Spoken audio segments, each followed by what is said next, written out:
So tonight's talk is the last talk of this short retreat, talk number 5, and it's about mudita, which is the Pali term for appreciative joy, sometimes called sympathetic joy, sometimes called empathic joy or empathetic joy. And you can use both those terms, empathetic or empathic. They're both in the English dictionary. Appreciative joy, I mentioned on the first night, is the joy that arises in appreciation for qualities of virtues, successes, good fortune, skill. It's this celebration in good things that happen and good qualities. And in Buddhist, if you look through the traditional Buddhist texts, it's usually described as sympathetic joy or empathic joy or empathetic joy, because it's usually in relationship to having joy with another's successes and virtues and so on. And if you think about it, however, it's really just appreciation and it's really just joy, because as we talked about last night, there's no selves here to have empathy with. There's just this experience. I'll unpack that a little bit. My dear friend and been a teacher of mine as well, I've done a few workshops with and been a friend for a long time. Patrick Carney, he's a Pali scholar. I think he might come over to Adelaide sometimes. If he does come over to Adelaide, take the opportunity to do a retreat with him. He's very good value. What's his name? Patrick Carney. Patrick? The surname? Carney. Kearney. He gives really, really great talks.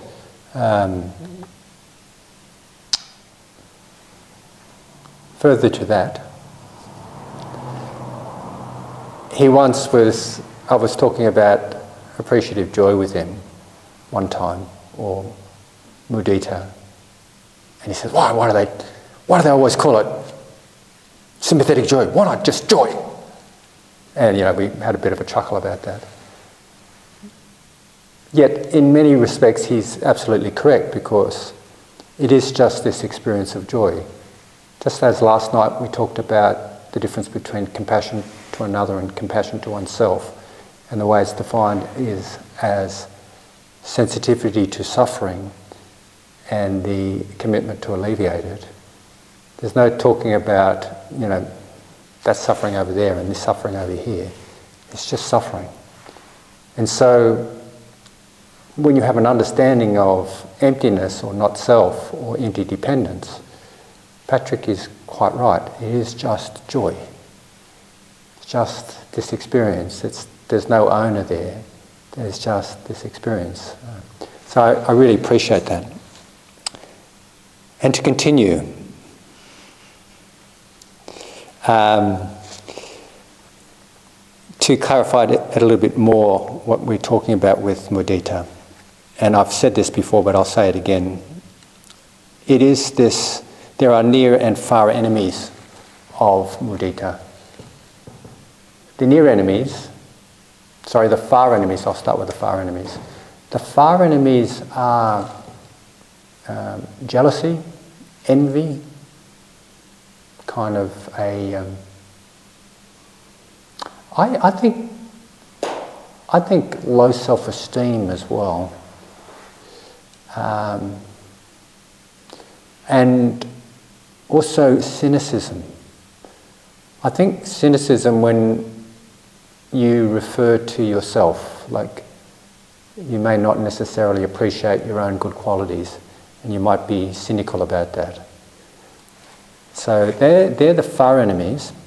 And the near enemies, as I described earlier, are this nauseating positivism or a reckless celebration, or a superficial celebration, superficial and reckless celebration, like denial of the reality of some dukkha sometimes, pretending things are wonderful, and not really sort of allowing for things to be as they are, not acting appropriately to situations. For example, with nauseating positivism, people might say, "Oh, why are you looking so miserable? Put on a happy face. Nothing to be miserable about." And you might have just lost your job or something like that. See the positive side of things, and it feels so superficial and in denial of the reality of what's happening. So that's the far enemy. And the near enemy is this cynicism, jealousy, envy, and so on. So coming back to appreciation and joy, there's many causes for joy. And I'm going to read about the definition of appreciation too. I was thinking about it because somebody had a discussion. I've had this discussion with fellow Buddhists about, really it's sympathetic joy or empathic joy or sympathetic joy, and it's not necessarily appreciative joy and so on. So I looked it up in the dictionary, and the term appreciation means valuing, respect, prizing, cherishing, treasuring, admiration, regard, esteem, and high opinion. And I think that kind of captures what we're talking about.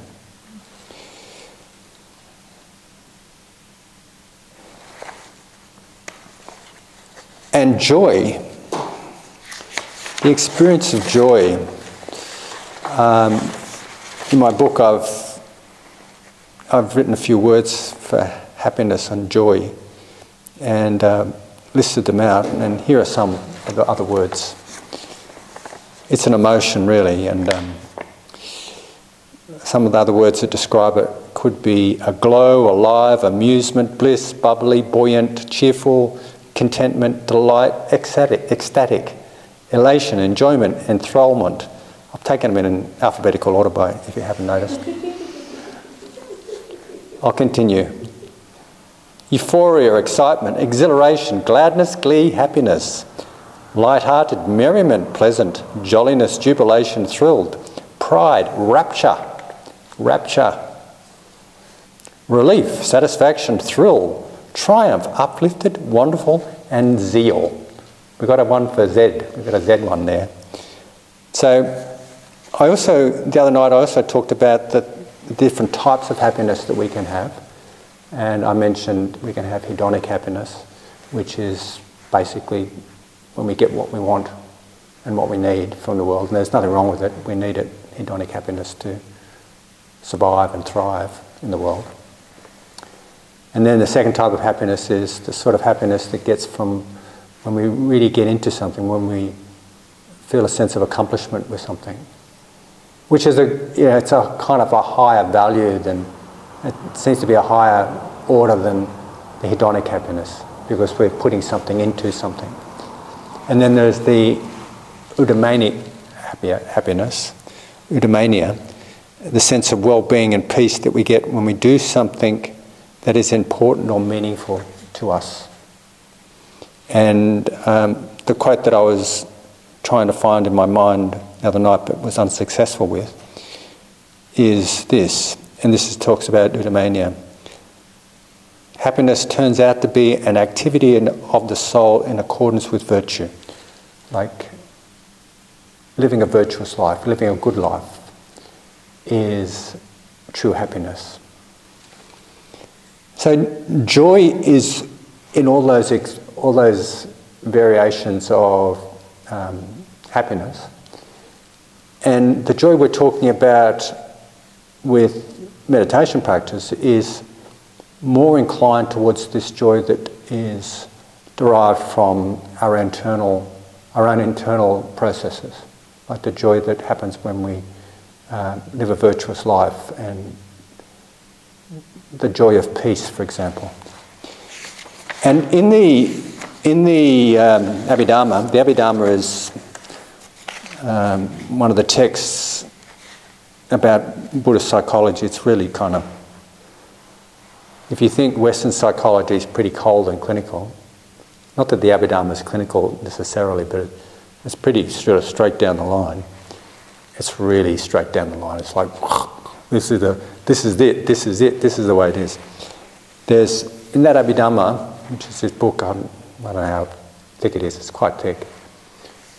It was an ancient text written, I think 400 or 500 years after the Buddha passed into parinibbana. But there's lists of things, and here are some strategies for joy. Thinking about the positive aspects of being free from emotional distress and its path. But in the Abhidharma they say reflecting on nibbana and the fruit and the path of the path to nibbana. Remembering personal actions that have been in accordance with ethical values and living a good life. They say that we had some mention. Rebecca and I were talking a little bit about what happens at death the other night. And it's considered that it's usually good to die with a positive state of mind. So it's very important because that can condition the next moment, if that makes sense.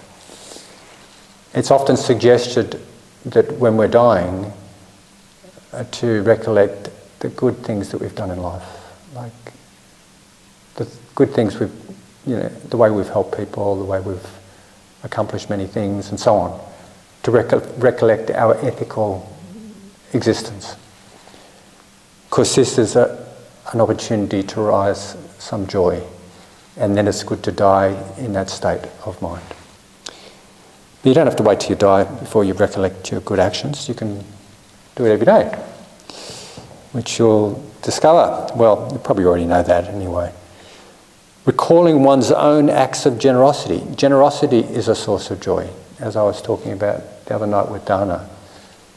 And if you reflect on moments when you've given something, without any recourse, without any kind of doubt, you've just given something. You recollect on your states of mind, and it's usually one of joy. It's because it's countering one of those very root causes of suffering, which is grasping onto and holding onto. Recollecting the nature of peacefulness. Avoiding the company of aggressive, angry and insensitive people. They usually say gross people, but I thought probably better to say insensitive.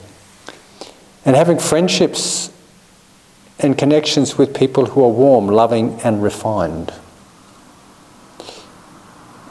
Reflecting on and hearing words. I've written this about how stress is reduced and abandoned.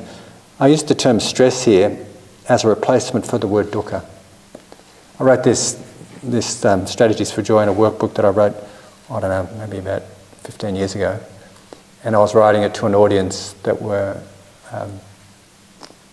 experiencing generalised anxiety disorder. It was a program. So I didn't want to talk about nibbana and dukkha or anything like that, because they say, what's this guy talking about? So I use the word stress, but it's reflecting on, in hearing about how we can reduce the level of dukkha. And the other one is inclining the mind or committing oneself to the development of joy. In other words, making that your intention. Now, I've been going on about intentions and aspirations. It is the second factor in the Eightfold Path. It's really, really important. And as we meditate, it's very useful to make an intention every time you're about to meditate, like doing formal practices, because it helps shape what will happen. It helps you keep on in line with your intentions.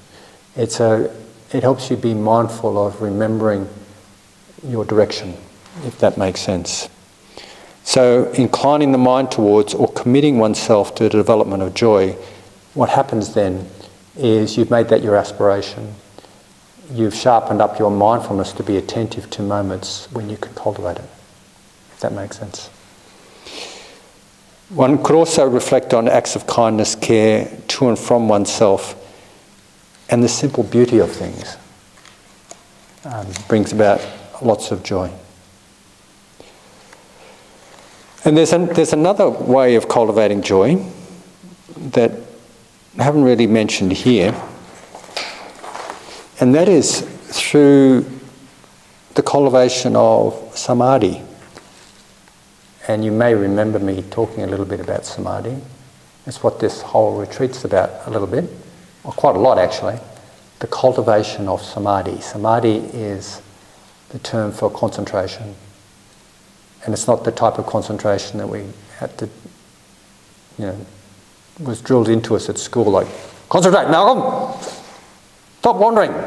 Come back! Not that sort of concentration, but a concentration where we kind of gather our attention and we put it in one place and we let it settle and stabilise on something. And it is imbued, it's related to deep physical relaxation, mental focus or attentional focus, and clarity of mind. And ultimately a kind of a brilliance and luminosity of mind or consciousness. So the other night I talked about joy as one of the factors of jhanas, one of the jhanic practice. And it's usually the first one. And I also talked about it as one of the 7 factors of awakening. You probably, I don't know if you can remember that or not. If you can remember it, good on you. Good for paying attention. The 7 factors of awakening, the first 3 are related to insight, the next 3 are related to serenity, and the last one is equanimity, which is both the arising of insight practices and serenity practices.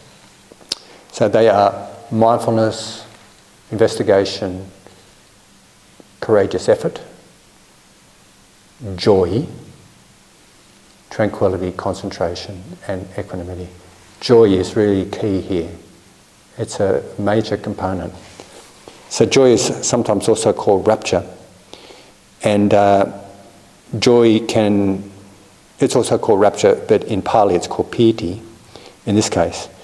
And when we have piti, it's quite a bubbly, buoyant sense of energetic blissfulness or pleasantness. It's pleasant. And that can lead to happiness, then contentment, and then deep equanimity. Okay. So there's many ways to develop joy, and what's interesting is that it requires a little bit of effort.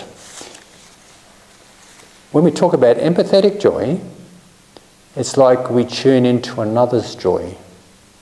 And this is how it's often talked about in the Buddhist texts and so on. And at first I didn't quite get this. When I was cultivating the 4 heart qualities, compassion was the easiest because I was suffering and I knew I was suffering. I still am, believe it or not. I'm still suffering. I still have dukkha. And I think I kind of appreciate it because it gives rise to lots of compassion. So compassion's wasn't so hard to cultivate, for me anyway. Next easiest thing was loving kindness, because it was easy to get connected with people. Then the equanimity was a kind of a growing maturity of wisdom. It seems to correlate with that, so there's a growing and maturing equanimity. But when I was first trying to develop these qualities, I thought, oh God, how do I appreciate someone else's good fortune when you're really kind of jealous about it or you're really envious about it, kind of grumbling away. Like, for example, has anybody ever felt jealous of people's successes? Yeah? Hey, you're just like me. I felt jealous of people's successes once. More than once, actually. I remember somebody I know, and I won't mention any names, I was helping them with a few things. I gave them a few workbooks and so on. And then they wrote a book. They published a book. And it was a great success. And I tried to feel joyous about it, but I wasn't really joyous about it. I thought, I should have written that book.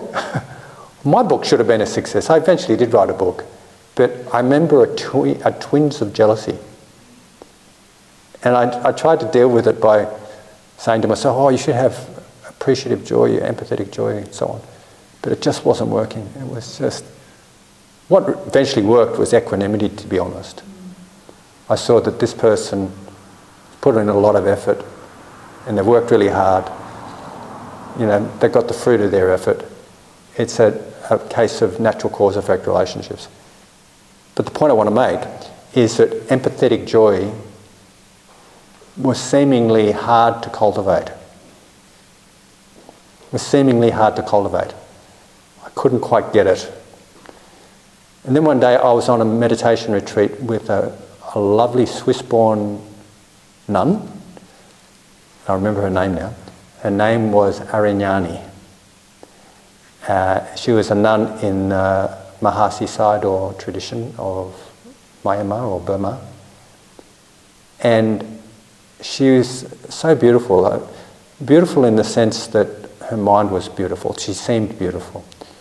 And she gave I sat on a retreat with her for a month, and it was an insight practice, but every day she would guide us in one of the Brahma Viharas, one of the divine abodes. It was so lovely. I mean, she was so sweet, and more than sweet, she was just serene and calm and peaceful and all the rest of it.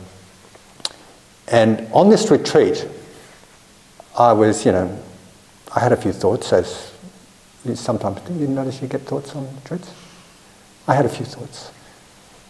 And I was just sitting on this retreat and I was thinking away, as sometimes we do. And I had a thought of how much I'd given to some of my supervisees. I was a supervisor at the time. It's probably about 15 years ago. How I'd really put a lot into going out of my way to help a supervisee and a couple of other supervisees, a few supervisees. And the reflection of that effort, the reflection of what I'd given, my generosity, I actually had this moment of joy. I thought, wow, isn't that interesting? And I noted joy and I thought, oh, that's interesting. All I did was reflect on something and I had joy. And then I noticed Arignani coming down the pathway. And I was doing walking meditation and she was coming down the pathway to go to the meditation hall, I think. Or something, I'm not sure exactly. And I kind of tuned into her. You know how you tune into people? You kind of tune into their vibes? It's like, you can do it as not quite a trick, but you imagine you're walking over close to them and you're tuning into their aura, feeling their vibes. And I often do that because when I was a shiatsu therapist or a massage therapist, I used to do hands-off healing, and you could feel people's auras. You could just feel different emotions and different things, different experiences. So I was tuning into Arignani. I wasn't really consciously doing it, it just happened. I was just empathising with her, I suppose. I guess you could call it. And I had a peek of her psyche and it was so joyous. It was really amazing. I thought, wow, she's done so much effort and she's worked really hard and she's experiencing joy. And for me, because I empathised with it, it was like I got it without having to go through all the work, if that made sense. Does that make sense? It was like it was an easy way to feel joy, because all I had to do was empathise with her joy. And I've noticed this at other times as well. There was one retreat I was on, and it was a terrible retreat for me. I was kind of in the middle of falling in love with someone, and also I'd just ridden down to Canberra on a bicycle, and I developed this sore on my buttocks, just where I'm supposed to sit. From my, it was a really hot day, and I just rode down there straight, and I got this kind of, I don't know, it was like a boil or something. It wasn't a boil, it was scarred from rubbing against the seat. So I couldn't sit on it, and I went on a 6-week retreat with Upandita, who's really stern, and I don't know if you know of Upandita. He's a very stern Mahasi monk, a Mahasi Sayadaw teacher. He's passed away now. And this retreat had Joseph Goldstein and Sharon Shalsberg and a couple of other my teachers, and also someone called John Hale, who's probably the most mindful person I've ever met. He was a mentor of mine and a teacher. I've spent quite a bit of time with him. I'm very fortunate to have known him. He passed away in 2002, I think. But as the story continues, I'm succeeding. I can appreciate that. Go on, you Malcolm. I'm good. And you're helping me too, yeah. You give me good cues, you're smiling, that's good. It's not hard. You're tuning into my joy, and I'm tuning into your joy, tuning into my joy. This is an ongoing process. We're having lots of empathetic joy here. So, anyway, that was a purposeful one. On this retreat, there was also lots of other yogis, and I was trying to sit still, and I couldn't sit still. There was people around me, and the person next to me, I think he was a veteran Vipassana meditator, done I don't know how many 100 courses with Goenkaji. He'd just sit there completely still for an hour. And other people around, all veterans, long-term veterans, and here I am going. It's really difficult. And also the person I was falling in love with, who's my current partner now, she was living close by, and she would come by every day to listen to the talks. And I got to hear her car, like I'd be doing walking meditations, and I'd hear a car, and I know it was her car. And I try not to look up, but I know she was there. And I'd be sitting on my seat, and I try not to look over, but I know she was sitting in the seat, and sometimes she'd leave little flowers in front of my cushion. My mind was so unsettled, and my body was so racked with pain, and I couldn't sit long. I was feeling a little bit kind of jealous of the people around me, like especially this guy next to me, who was able to sit for, I don't know, an hour full. However, one day I came in the hall, and I noticed John was sitting there. John was just sitting, as he always. John was an amazing meditator. Everything you read in the text, he'd done, he'd accomplished. All the jhanas, and he was just super mindful.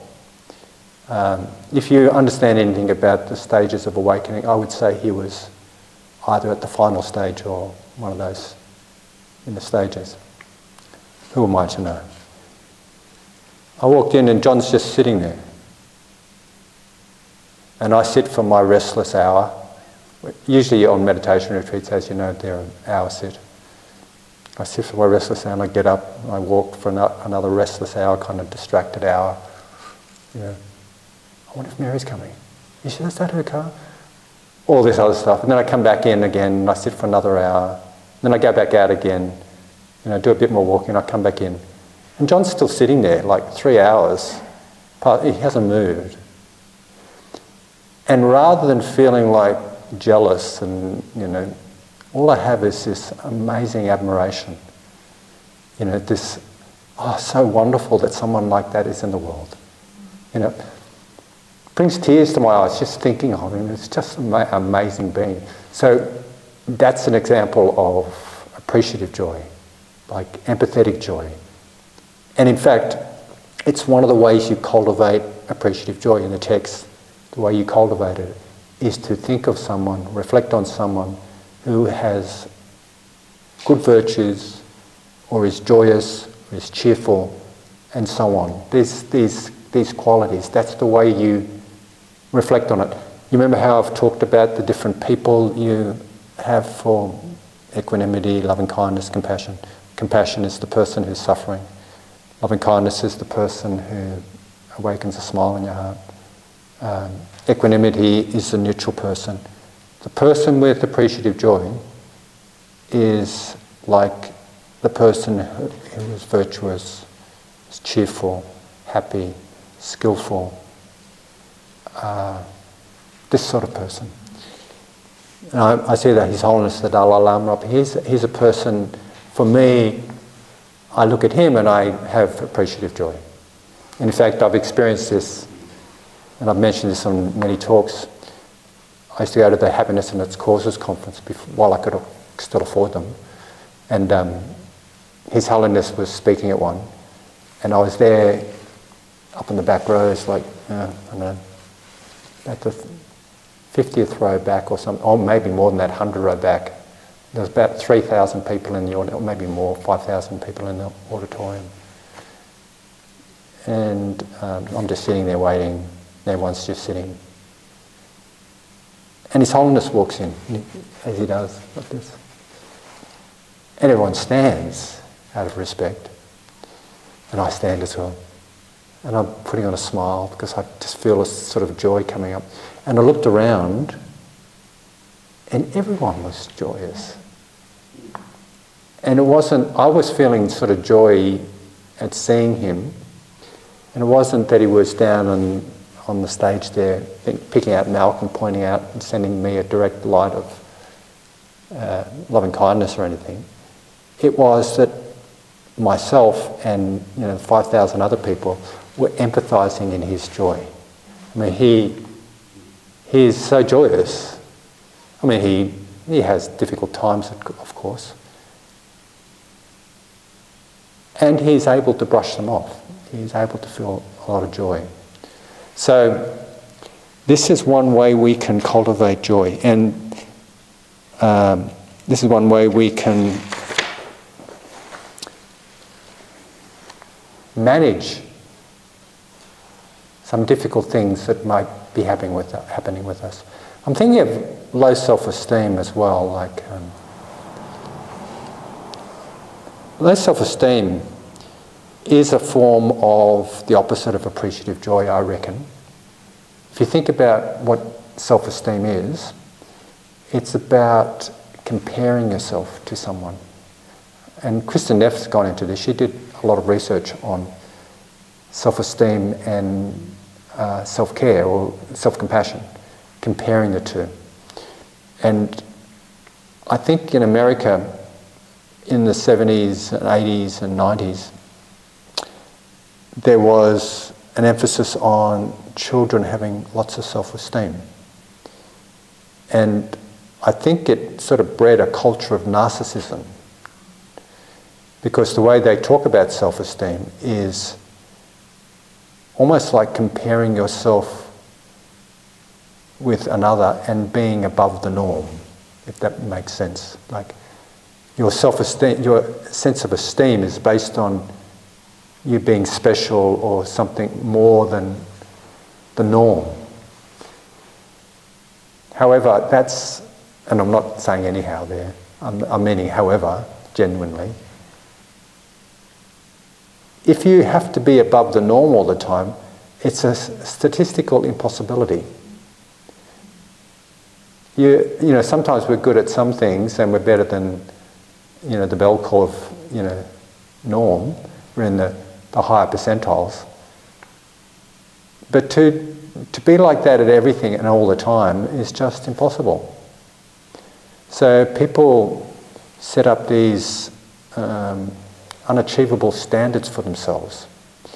And they do that by comparison to something else, someone else, and even comparison to themselves. This comparing with yourself. And I think that is the opposite of appreciative joy. And I just want to talk a little bit more about this comparing. In Buddhist psychology, I've talked about the 5 hindrances, and you probably remember that discussion. I've talked about them twice, or a few times.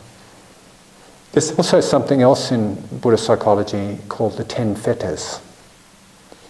And they include these 5 hindrances as well as other factors. A fetter is, I think it's something that ties a horse to a post or something like that. A fetter is something that holds you back. One of the fetters is called conceit. It's translated as conceit.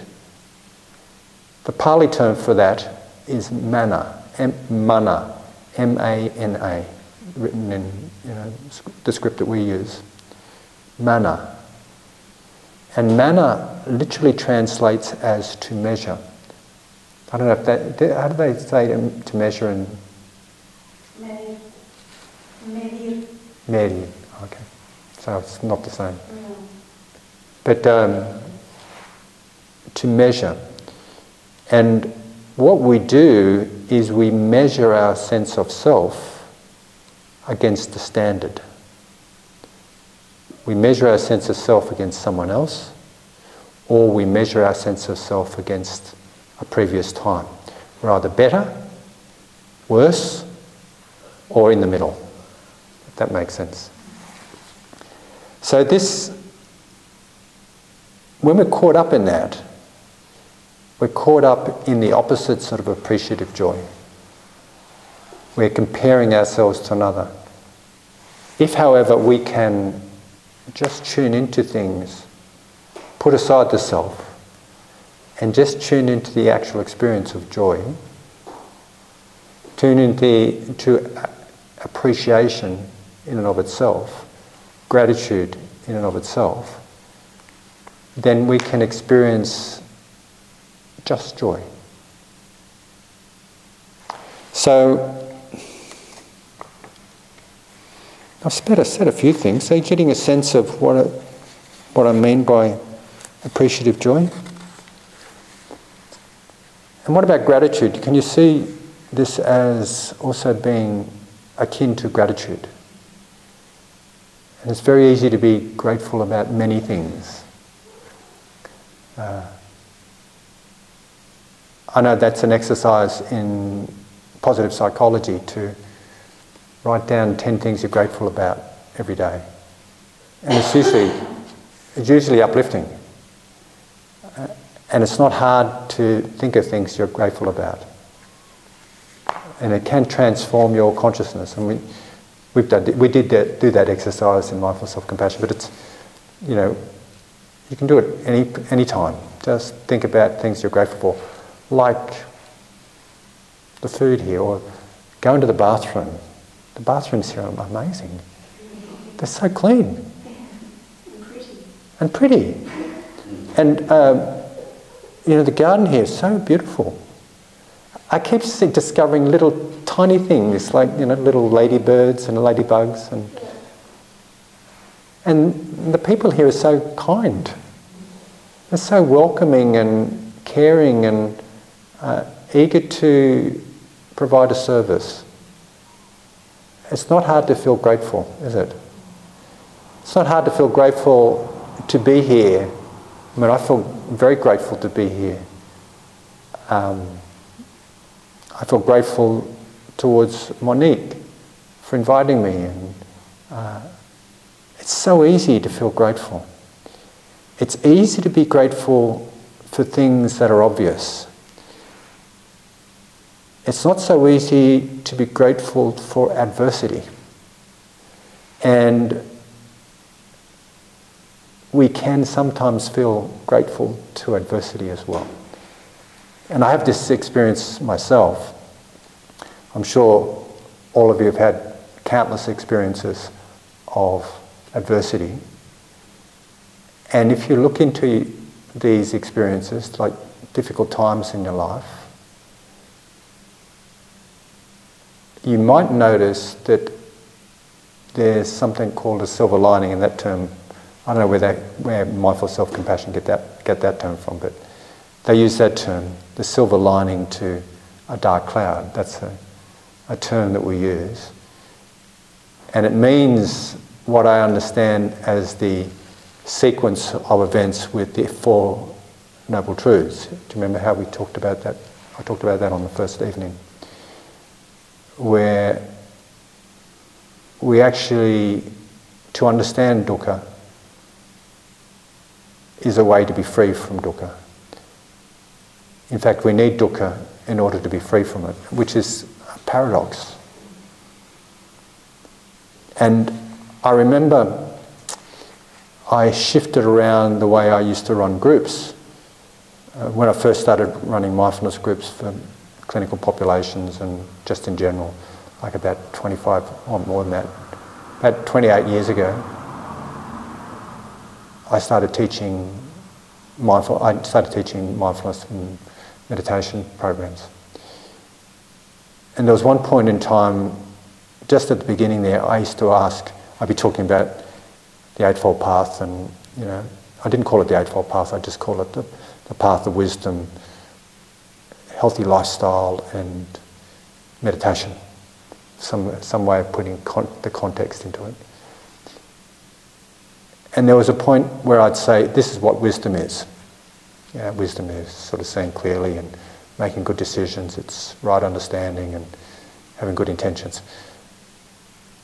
And it never really seemed, I mean, it's just me telling people, and it really didn't mean much to them because there's just this psychologist up there in the front telling people what wisdom is. It's so boring, really. And then I shifted tack, and I realised that what's most meaningful is if you ask people what they think wisdom is. And also it was more interesting for me as well, because I get a bit bored with my own words. It's much more interesting to hear what other people have to say, to hear other people's insights and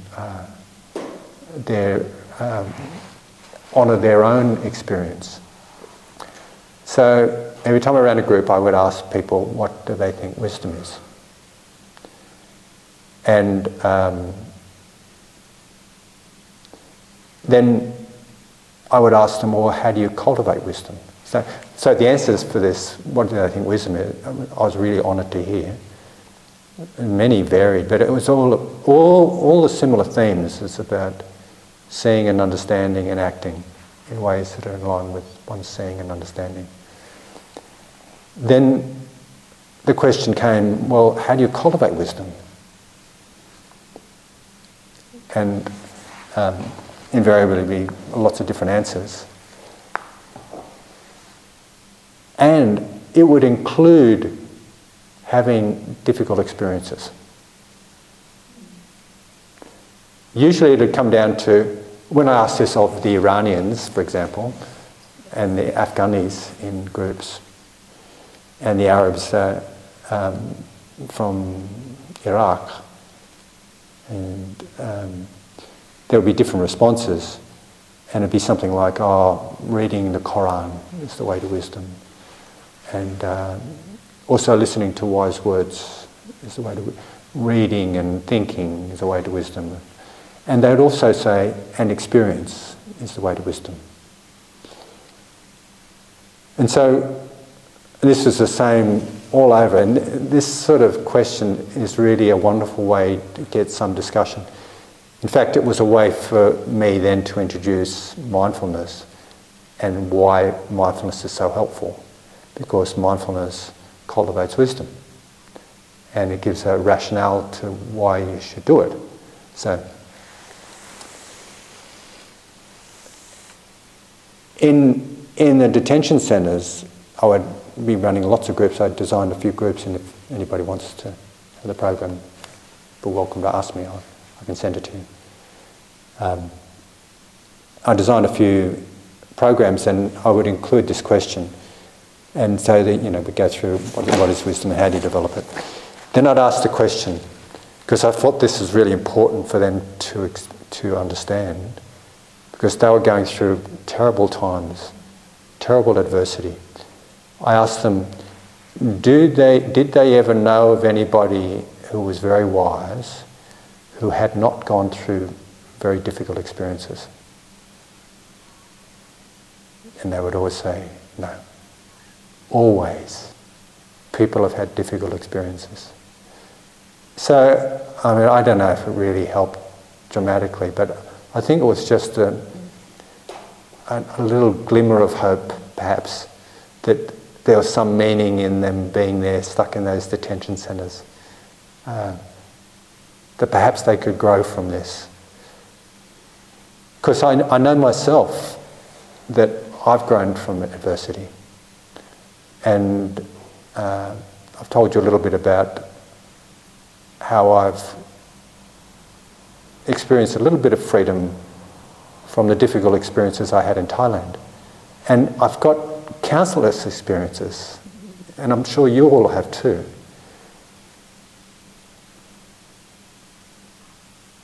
And one particular experience, I mentioned this one time I gave this same talk on a retreat a couple of years ago. It was actually last year, sorry. It wasn't a couple of years ago, it was last year, and I actually had a bit of a flashback when I mentioned this one. So it was a bit tricky for me then, but I think I've processed it a little bit more now. When I was an adolescent, my father died, and my mother, he'd separated from my mother previously, and my mother started to have boyfriends come round to the house, and they'd often get drunk, and there'd often be violence in the home, and I'd be caught up in fighting with them, and there was quite a few times of difficulty, a lot of violence and drunkenness, and sometimes threats to life, and also abuse, not only physical abuse but other forms of abuse, which I understood many years later that occurred to my younger sister, which was really painful for me to hear. And I didn't want part of that. I didn't want a family, because I could see that families meant trauma.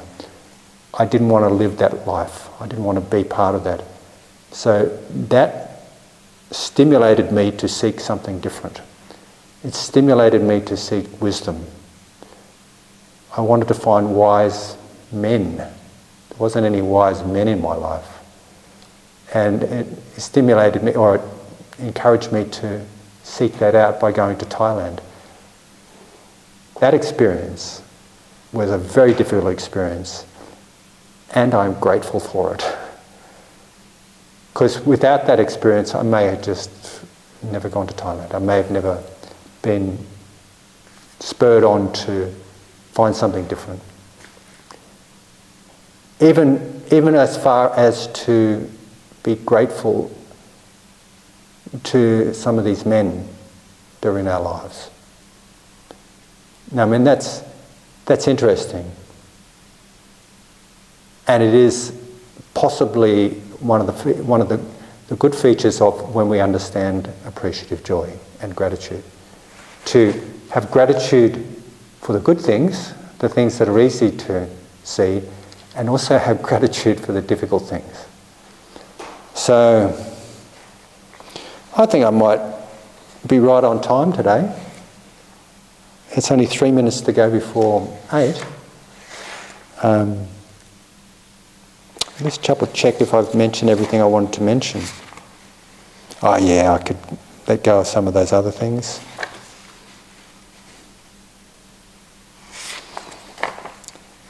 Maybe I'll just mention this. I didn't mention one thing here. And that was from talking with Rebecca this afternoon. We talked a little bit about this. There's a tendency for us to not acknowledge our good qualities. And I was making a joke, how I think Australians are often like this, the kind of tall poppy syndrome. And it's the opposite in other places like the United States, where everyone likes to mention how good they are at everything. I'm fantastic, come and buy my book. Anyway, I did it. I skipped that one. I got an anyway in there. But the point I want to make is that appreciative joy includes the capacity to recognise our own good qualities and to not shy away from that. It includes that, what we're talking about when I mentioned heal. Remember heal with Rick Hansen? In fact, I've got a story there with Rick Hansen. I met Rick. I did a workshop with him years ago at the Buddhism and the ACAP conference, and that was great. And then I wrote my book, and I was looking around for people who I could find to endorse it, so I sent him a copy. I wondered if he could endorse it. And to my delight, he responded. He said, "This is a fantastic book. This is really good. I really want to support this." Usually I don't respond to these things. I get zillions of them. But this is really good. I really want to help you here, so I'm happy to write an endorsement. And happy to help you find a title and all the rest of it. So we became friends, and I met up with him in the UK a few times and corresponded with him. And eventually I discovered he was doing a positive neuroplasticity training in Melbourne. So I went along, and I took my partner, and it was a 6-day training. It was great. It was all about heal, having enriching, absorbing and linking, which we talked about earlier.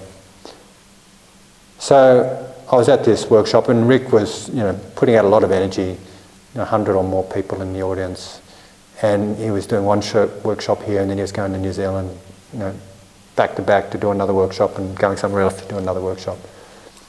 And I just said to him, we had dinner one night, that was great. And then another day, the next day I said, "Rick, would you like a massage? I mean, I'm good at it. I used to do them professionally. I can give you a good massage." And he said, "Oh, let me think about it." And he said, "Yeah, that'd be nice."